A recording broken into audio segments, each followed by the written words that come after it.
नमस्कार दोस्तों, 8 PM India में आपका स्वागत है।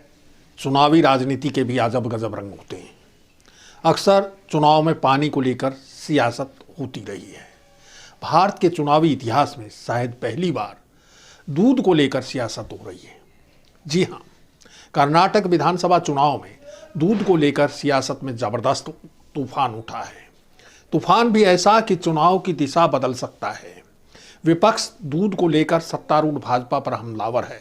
दरअसल बीजेपी के चाणक्य कहे जाने वाले देश के गृह मंत्री अमित शाह ने पिछले साल 30 दिसंबर को मांड्या में पार्टी के चुनाव अभियान की शुरुआत करते समय घोषणा की थी कि कर्नाटक का नंदिनी और गुजरात का अमूल ब्रांड मिलकर राज्य के हर गांव में डेयरी खोलने का काम करेंगे।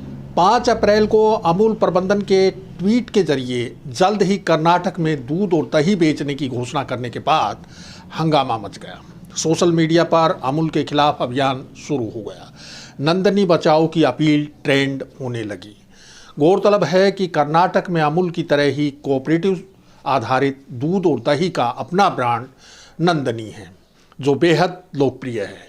कर्नाटक मिल्क फेडरेशन यानी KMF से प्रदेश के 26 लाख से ज़्यादा किसान जुड़े। सोशल मीडिया पर नंदनी बचाओ की अपील के ट्रेंड में आने के बाद कांग्रेस नेता सिद्धारमैया ने मुद्दे को लपक लिया। उन्होंने जनता से अमूल के प्रोडक्ट्स नहीं खरीदने की अपील एक जनसभा में कर दी। सिद्धारमैया ने गृह मंत्री अमित शाह के बयान का हवाला देते हुए आरोप लगाया कि बीजेपी नंदिनी को खत्म करने की साजिश कर रही है। सिद्धारमैया ने ट्वीट किया कि हम कन्नड़ लोगों की सभी संपत्ति को बेच देंगे।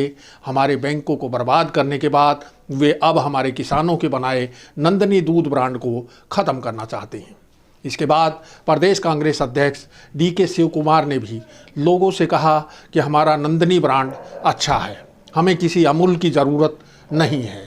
जनता दल सेकुलर के अध्यक्ष और पूर्व मुख्यमंत्री HD कुमारस्वामी ने भी केंद्र सरकार पर प्रदेश में पिछले दरवाजे से अमूल को स्थापित करने का आरोप लगाया। उन्होंने कहा कि अमूल के जरिए बीजेपी कर्नाटक मिल्क फेडरेशन और किसानों का गला घोंटना चाहती है।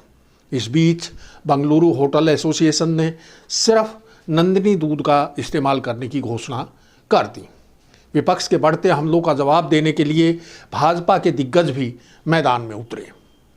मुख्यमंत्री बसवराज बोम्मई ने कहा कि कांग्रेस अमूल को लेकर राजनीति कर रही है। बोम्मई ने यह भी बताया कि नंदनी ब्रांड के जरिए न सिर्फ दूध उत्पादन बढ़ाया है बल्कि किसानों की कमाई भी बढ़ाई है।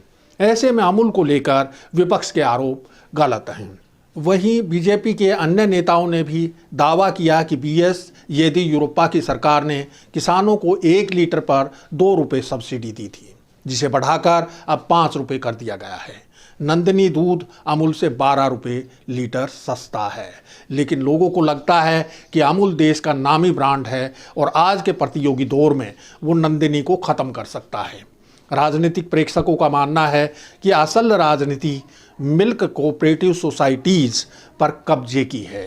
पूरे देश में माना जाता है कि बीजेपी का शहरी क्षेत्रों में प्रभाव है। अमूल को कर्नाटक में लाकर मिल्क कोऑपरेटिव सोसाइटीज़ के जरिए बीजेपी ग्रामीण क्षेत्रों में अपना दबदबा बढ़ाना चाहती है। माना जाता है कि कोऑपरेटिव सोसाइटीज़ से जुड़े किसान एक बड़ा वोट बैंक होते हैं और वे बल्क में वोट डालते हैं। विपक्षी दलों की भी असल चिंता यही है कि बीजेपी अमूल को अपना प्रभाव बढ़ाने के लिए इस्तेमाल करना चाहती है। नंदिनी ब्रांड बेहद लोकप्रिय है और लोगों का इससे गहरा लगाव है।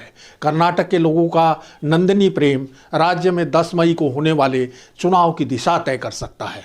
अब समय हो चला है आपसे विदा लेने का। जल्द फिर हाजिर होंगे एक नए मुद्दे और सवालों के साथ। नमस्कार।